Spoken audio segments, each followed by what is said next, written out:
On se trouve dans un moment important parce que le gouvernement Netanyahou a annoncé sa volonté d'occuper Gaza City, ce qui est très différent des opérations précédentes.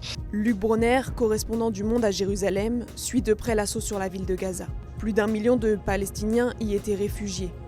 Et d'après l'armée israélienne, qui a ordonné aux habitants de partir vers le sud, seuls 40% d'entre eux auraient fui.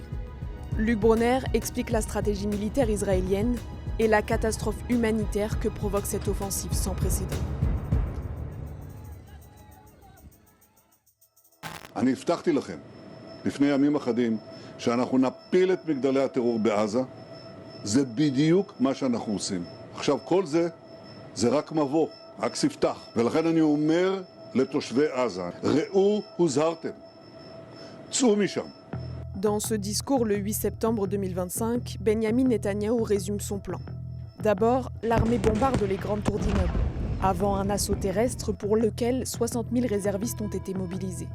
Cette stratégie répond à une difficulté rencontrée par les Israéliens lors de la précédente offensive dans la plus grande ville de l'enclave. Ils ont perdu plus d'une centaine d'hommes dans la dernière bataille de Gazaville, fin d'année 2023. Donc ils savent déjà que ce lieu est ultra protégé, très dense humainement, avec des immeubles qui sont parfois des immeubles d'une plus grande hauteur. Ils savent aussi que visiblement le Hamas a changé de stratégie entre le début de la guerre et aujourd'hui, parce que le Hamas a perdu une partie de ses ressources militaires directes, notamment des hommes. Donc ils ont basculé dans un mode qui est beaucoup plus celui de la guérilla. Le 16 septembre, l'armée israélienne revendique 850 frappes en une semaine.